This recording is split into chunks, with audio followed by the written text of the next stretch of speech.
You guys ready to have some fun? Yay! Yay! Let me do this.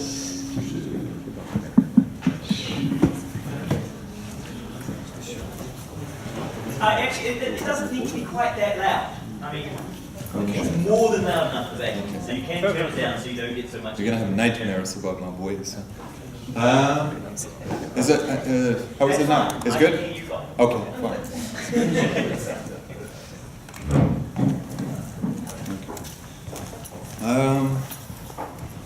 I was saying, or I was telling Ole Goethe that jeg håper det ok å snakke litt sånn Norlish.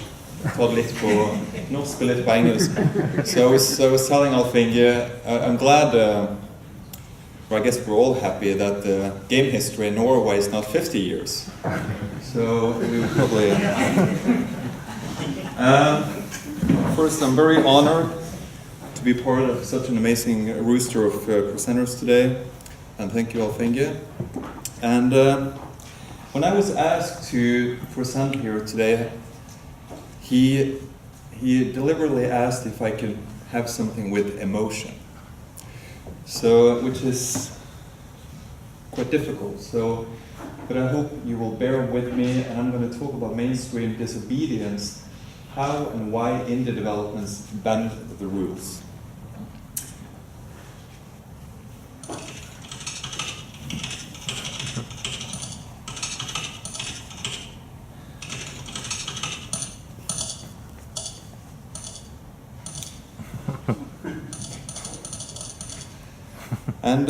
And this is a source of various obvious transformations and disobediences in terms of design goals, participants, and complexity. And indie development is kind of like shedding light on the dark areas of development. So I thought this short film is a good sort of metaphor for indie development, and specifically games. And as Stephen Hawking says, if you feel you're in a black hole, don't give up. There is a way out.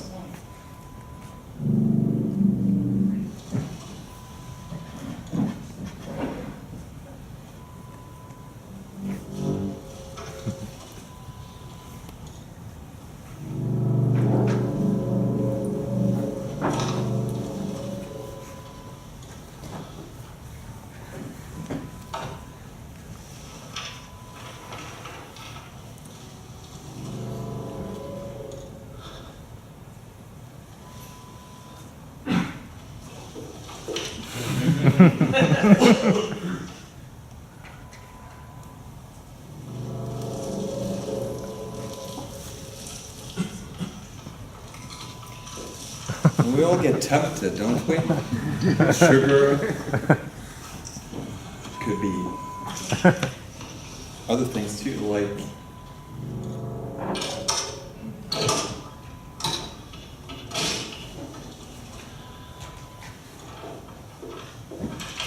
money.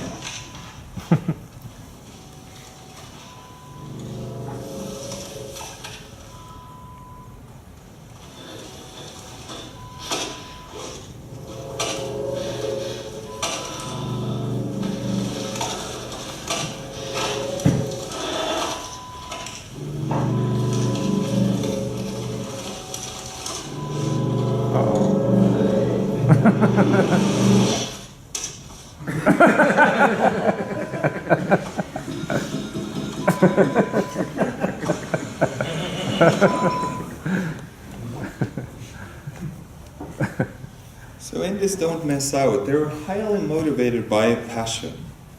The word indies is derived from independence and is aligned with certain attitudes. It reflects forward thinking and originality.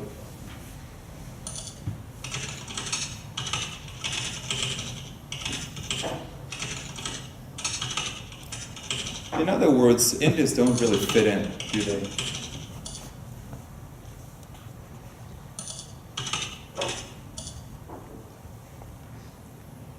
Sort of outcasts in the corporate world. So maybe this guy has...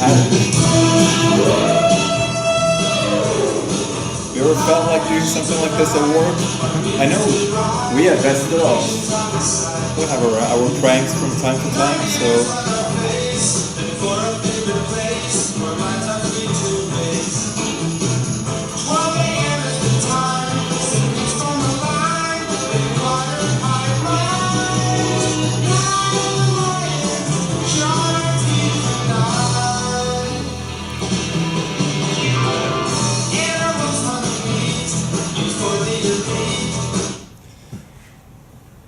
In other words, they don't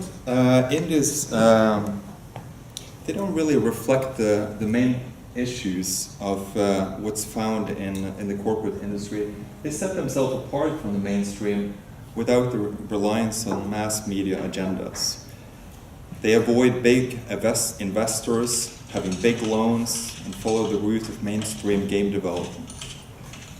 Basically, they make their own rules without following the commands and orders from the above.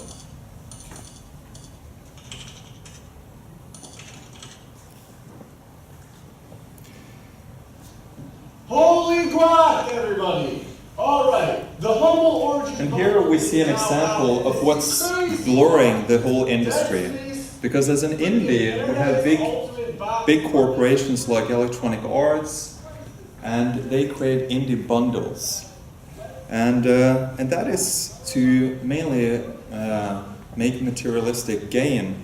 And this is something that, as I said, blur the lines between indie development and publishing, distributing the products, and the big corporate world.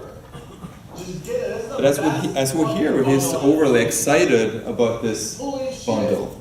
Holy shit, this is crazy. Battlefield 3, pay more than $4.54. If you don't have Battlefield 3, you fucking better already. But if you don't, now you do. For fucking $5.54, dude. And with all this other shit. This is gonna be the craziest bundle ever. Dead Space 3, fuck yeah. I'm excited to play that game.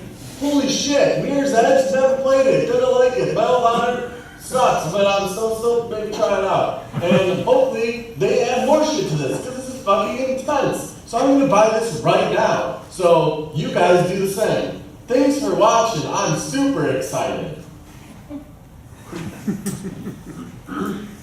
The indie community is totally based on the internet. At least that's how we see it today. It's organized as portals, web pages, blogs, forums like Facebook, Reddit, Twitter, and IRC channels.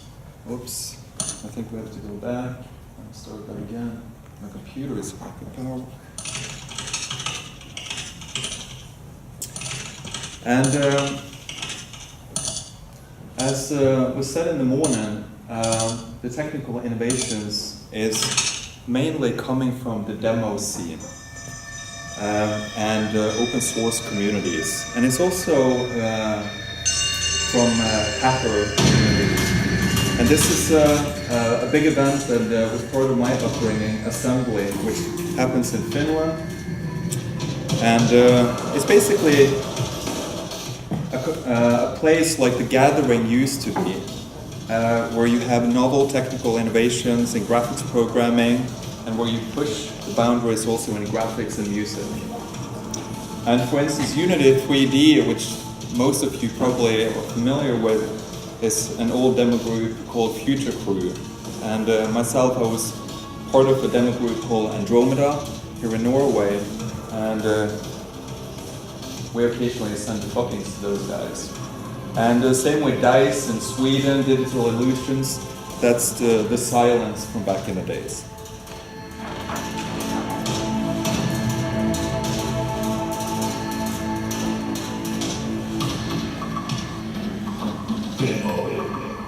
And what we did was basically to make demos to push the boundaries of the technical limitations in the computer.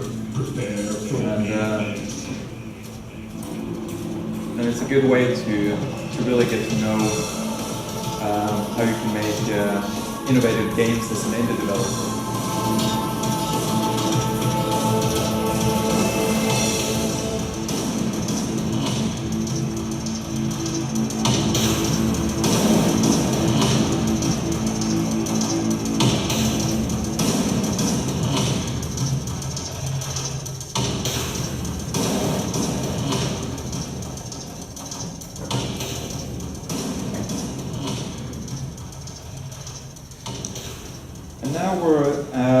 moving over to something which is really a key to the indie community. That's at least how, in my mind. And it's to keep close ties with the local community and develop a solid fan base for their business.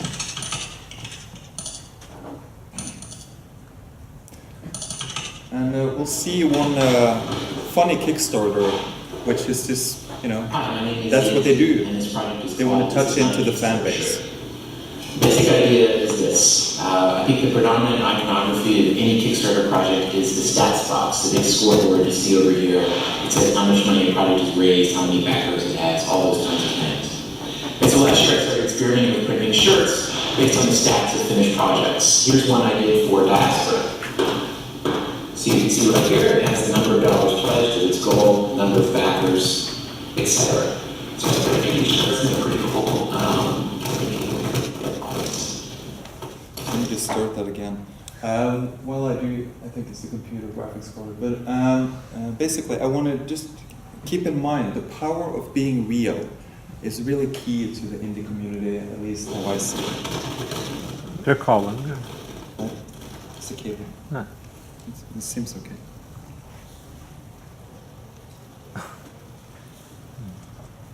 Okay, we lost contact. Should we try again? Okay. We can try it like this maybe. No sound.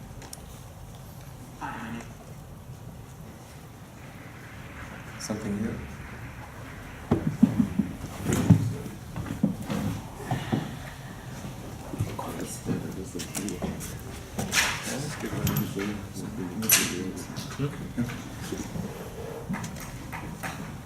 Based on the stats of finished projects. Sorry guys. See right here, it has the number of dollars pledged, its goal, number of backers, etc.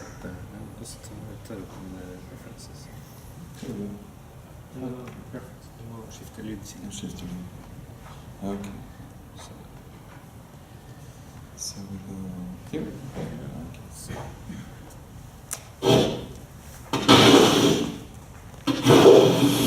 Hi, and this project is called This Is Not a Kickstarter.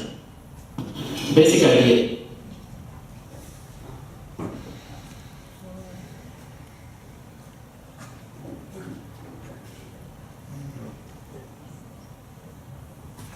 Maybe something. Just play it out of the computer. Yeah, I don't know. Interesting. Det funkar inte. Jag tror jag körde med hejlen. Ja, men jag tror okay. Let's try that.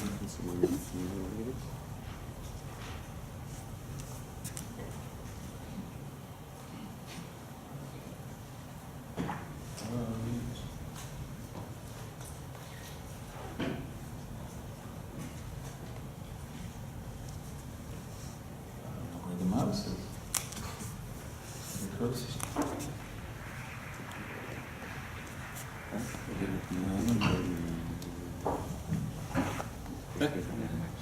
Okay, so, oh, maybe it's on the other screen. Could that be?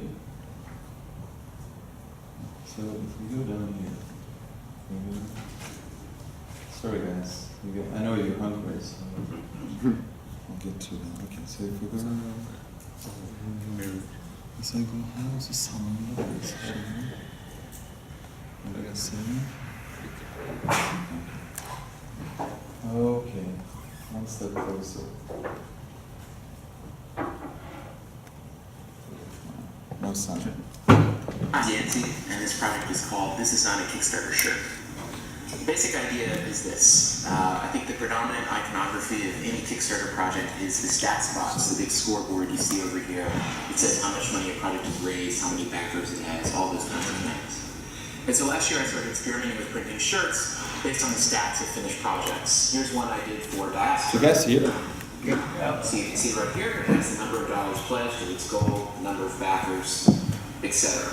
So I started making these shirts, and they're pretty cool. Getting people here around the office, everyone was pretty excited about it. So my idea was to make a project where the only reward would be a shirt showing whatever the project's final stats are.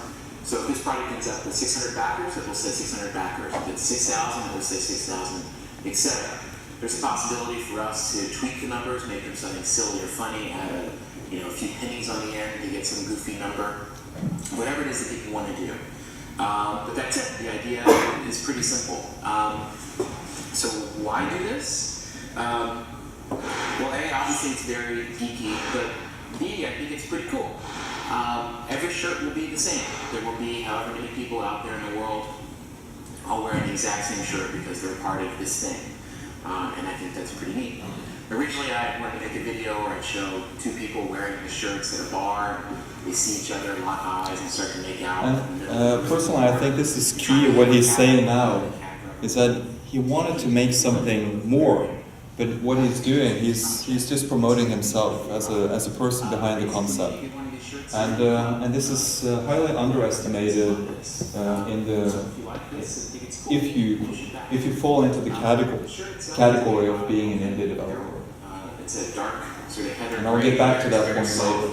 It fits a little small, so you probably want to get a size up from what you normally get, or just know that the medium is a type medium, the large is pretty type large, etc. But yeah, be a part of this. It should be cool. Thanks.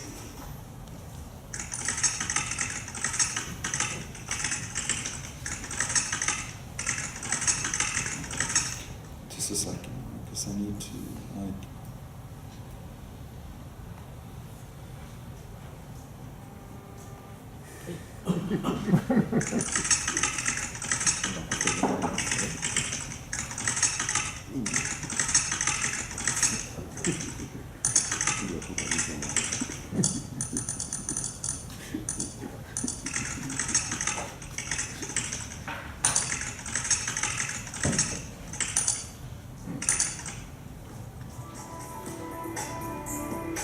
basically, each year we have something called a Game Developer Conference that happens in March in San Francisco. And I assume many of you guys have attended this conference. And if you haven't, it's sort of mandatory because you get into the global community of game development. And everybody share their insights. You go to different talks, you get inspired, motivated, you build network, and so forth. And the interesting thing is that each year they have an indie part of Game Developer Conference, which is seen as the most novel and innovative and groundbreaking. So it gets the most attention basically each year, and it's shaking up the industry from the inside out. And I think all the Norwegian companies are part of this ambition to stir up the global economy of game development. The other point I wanted to shed light on is distribution, and mainly it's the games we see produced is available through online services like Steam,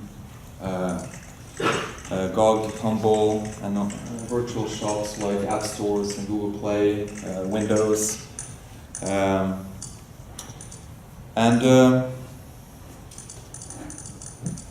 Basically, the AAA titles, they have a more rigid way of distributing games. And here is a good example of an indie game which is kind of pushing the boundaries without being constrained by all the corporate money and risk taking. You know, this is a wonderful game called Monument.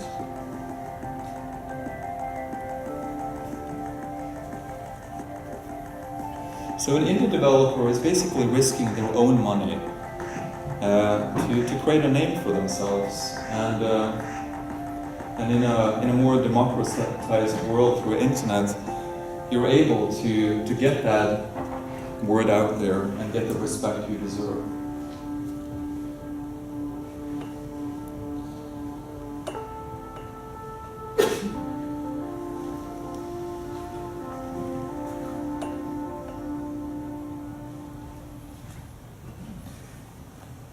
Another disobedience we see. 5 minutes, that's fine. Another disobedience is the tools. Most games are, most big games, AAA titles, are using C++, and but more experimental games is opening up the room for other programming languages. So yeah, we have XNA, Lua, we have Java. Back in the days, we used ActionScript and so forth, and it's really helping to make it accessible to more people, and you don't have to learn only one programming language. I guess we all kind of remember those moments where we're struggling with development, whether it's a demo or just a tool script or a full engine implementation.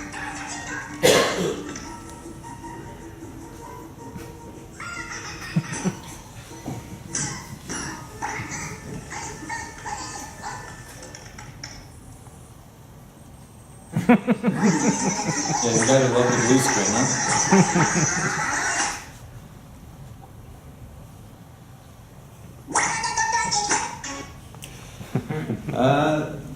So besides being real, be a person behind the product, which taps into your fan base. Knowledge sharing is key to the indie community, and we saw that this year at the Spillkonvente, where the press was invited, and it became a small moment where there was some secrets being shared, and the press kind of tweeted them, and it became.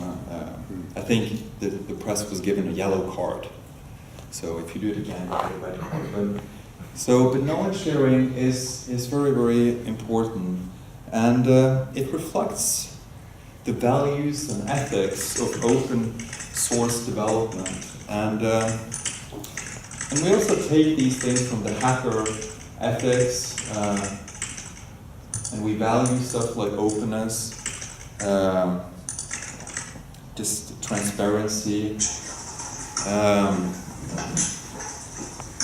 And here we see an example of someone who's hacking a corporate system and doing problem solving and turning it into wonderful art.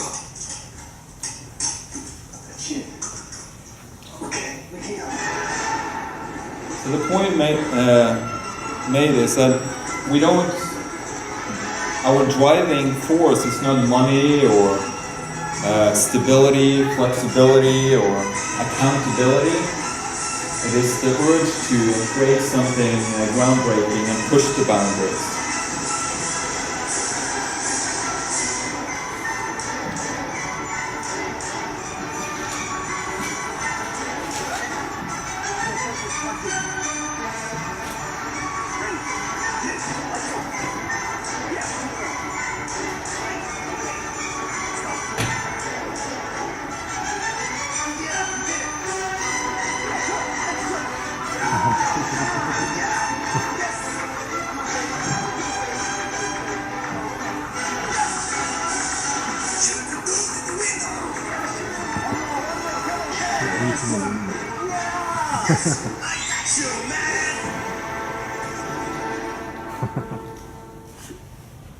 We'll do less talking so we can get through this. To do something different can be really frightening. I guess we all face that fright of doing something too risky. So we'll look at another wonderful game who's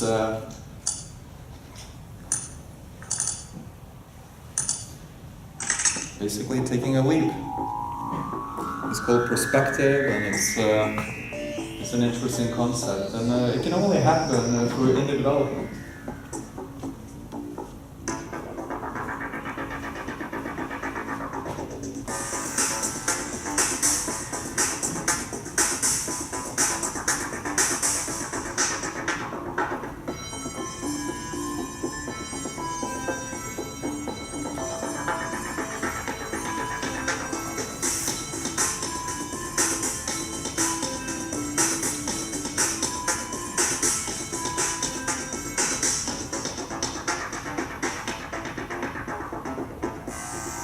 Pretty cool, huh?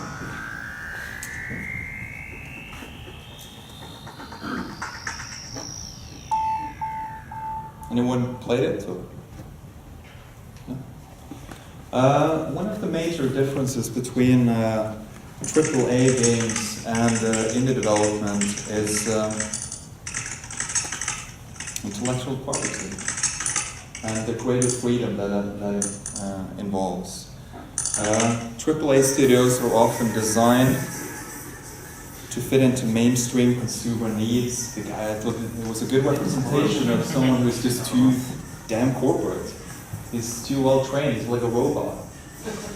And basically getting all the gains from the experience.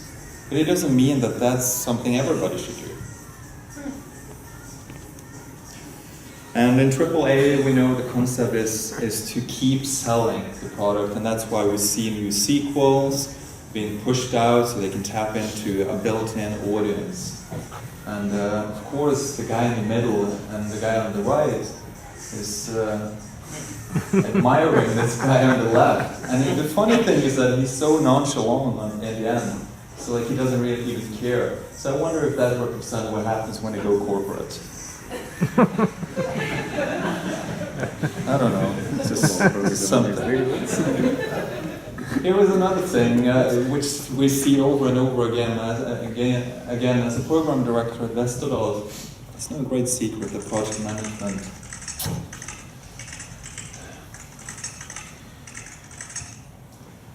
With their own rules.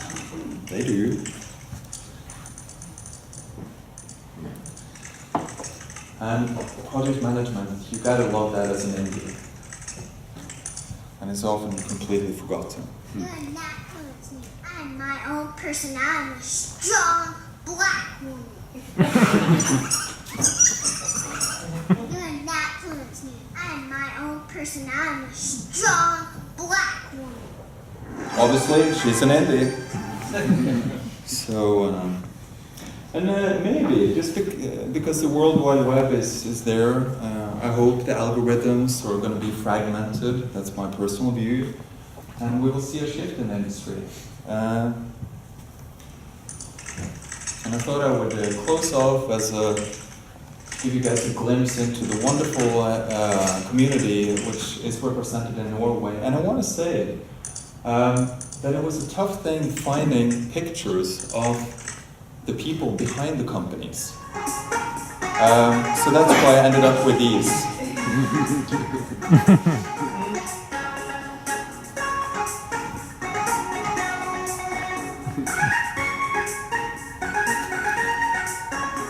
So by being real, it means that you as a person shows your face and basically become the forefront of development. And especially if you're serious about being an indie developer. And you gotta love these people. You know, they work day and night, you know, to hold on to their dream. And that's part of why, actually the main reason why I'm part of this industry in Norway. This is good times.